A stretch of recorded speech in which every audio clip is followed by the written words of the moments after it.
Hey everyone, ready for a deep dive into a career that's, well, always in the spotlight. Sounds intriguing. We're tackling news anchors today, but we're going way beyond the image of someone just reading a teleprompter. Right. There's definitely more to it than meets the eye.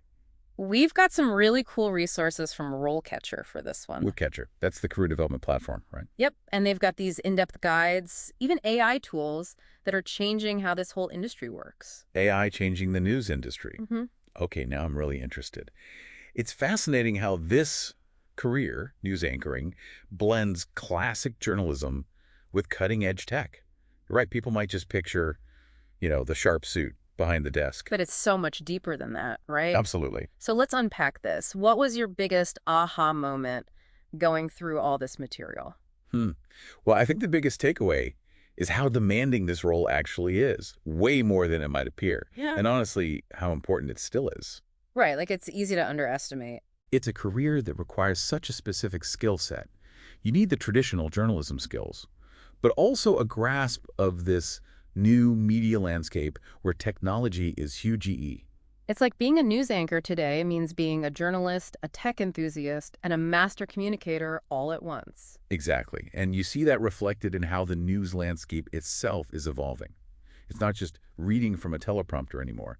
The RoleCatcher guide stresses all these other skills these professionals need: research, interviewing, writing, editing. It's a lot. And they're constantly under pressure with this 24/7 news cycle we live in now. And let's not forget the constant need for objectivity and composure, even when covering really tough or sensitive stories. Absolutely. The sources we have really emphasize that pressure to stay impartial, to report the news factually, even as events are unfolding in real time. Wow. Yeah, that takes serious skill and a deep commitment to journalistic integrity. Right. It's a high-stakes environment, that's for sure. But then RoleCatcher brings in technology, too, particularly AI, and how that's transforming the industry. It's interesting, right? I have to admit, I'm a little intimidated by this whole algorithm thing. How does that even work with news? It sounds more daunting than it is, honestly. Think of it this way. Companies are increasingly using AI to find the right candidates.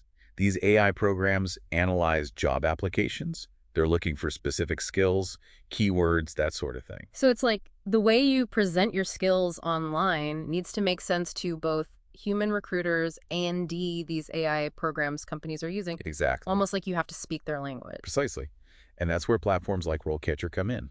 They're designed to help you understand how to tailor your application so it gets noticed by human eyes and these AI gatekeepers. Okay, that actually makes me feel a bit better, like having a secret decoder ring. Right. But speaking of skills, RoleCatcher doesn't shy away from what it takes to be a successful news anchor, right? Absolutely. They break it down into 3 distinct stages: trainee, junior anchor, and then senior anchor. Okay, makes sense. And what I found really helpful were those example profiles they included. It's one thing to just list responsibilities. It's another to see it, through someone actually doing the job. Right, like getting a sneak peek behind the curtain. Can you give us an example? Sure. So they have this profile of a trainee anchor, and they talk about shadowing experienced reporters. Learning how to develop interview questions, you can tell it's very hands-on, especially in those early stages. So it's very much a learn by doing kind of field. Exactly. And then as you move into that junior anchor role, it becomes more about writing scripts, experimenting with new media, podcasts, online segments, that sort of thing.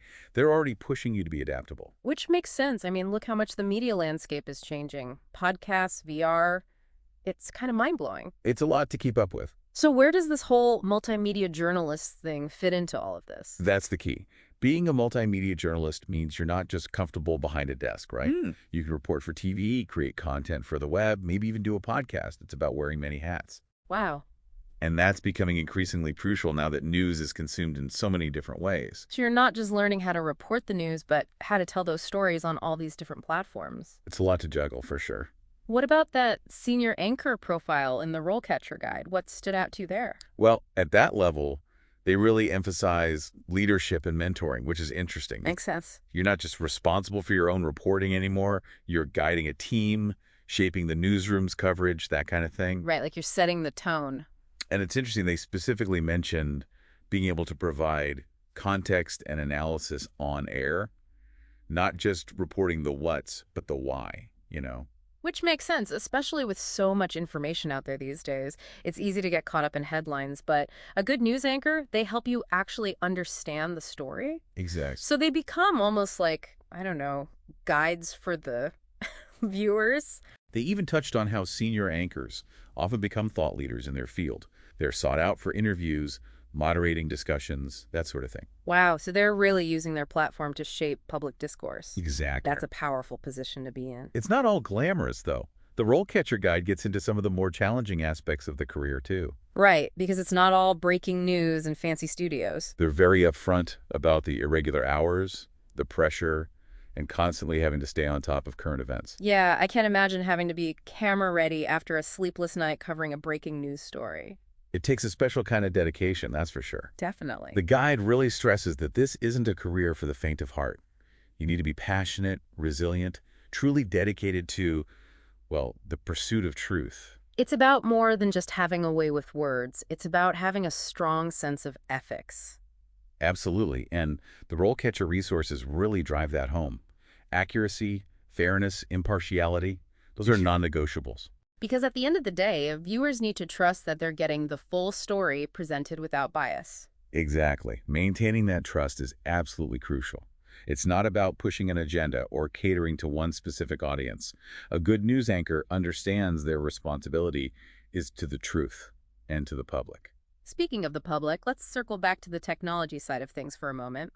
We've talked about how AI is changing how people get hired, but what about how it's being used in the newsrooms themselves?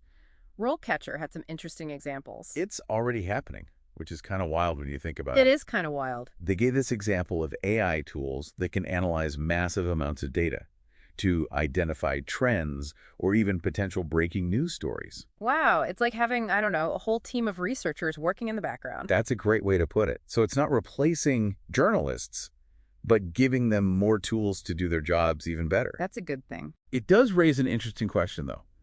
How will this relationship between journalists and AI continue to evolve? Will AI become a co-pilot, a collaborator in the news gathering process? It's like something out of a sci-fi movie, having an AI partner helping you break the next big story. But then it also makes you think, what does this mean for news anchors specifically? That's the million-dollar question. Could we one day see AI anchors delivering the news? It's a debate that's happening right now in newsrooms around the world. Whoa, AI anchors. That's, I don't know, kind of wild to think about. It's definitely more questions than answers right now. For sure. But even with AI becoming a bigger part of this, what can someone do, right now to stand out if they want to be a news anchor? That's where those action steps from RoleCatcher come in, right? 100%. It's not just about going to journalism school anymore. Which is still the traditional path for a lot of folks, right? It is, but they suggest things like interning at a local station or starting a blog to build a portfolio or even launching your own podcast, really proving you can do the work. So it's about more than just talking about it. You have to actually, do it. Exactly. And they highlight networking too, building relationships, Yeah. joining professional organizations, going to conferences, that kind of thing. So it's all about making those connections, learning from people already in the field. It is. It's like they say, don't wait for opportunity to knock, go build your own door. I love that. And it speaks to that theme we keep coming back to, adaptability. Huge, right? This industry is changing so fast, you have to be someone who embraces that. Always learning new skills, exploring new ways to tell stories. That constant learning, that passion, that's what will make you stand out, whether you're up against another person or even an algorithm eventually. Couldn't said it better myself. So as we wrap up our deep dive into the world of news anchors, what's the one thing you want our listeners to walk away with? I think it's this. This is a career that is both incredibly challenging and incredibly rewarding. It demands a ton of hard work, dedication, and a genuine passion for keeping the public informed. But for those who are drawn to this, it's such a unique opportunity to shape the story, to hold the powerful accountable, to really make a difference in how people see the world. It's about being more than just a face on a screen, right? It's about being that voice for truth, a champion for facts, and a guide through all this information. Exactly. And whether our listeners are dreaming of being the next big name in news or just fascinated by this industry and how it's changing, I hope this deep dive gave everyone a better picture of what it takes to make it as a news anchor in the digital age. And who knows, maybe one day we'll be watching you deliver the news, maybe even with an AI sidekick by your side. Thanks for joining us on this deep dive, everyone. Until next time.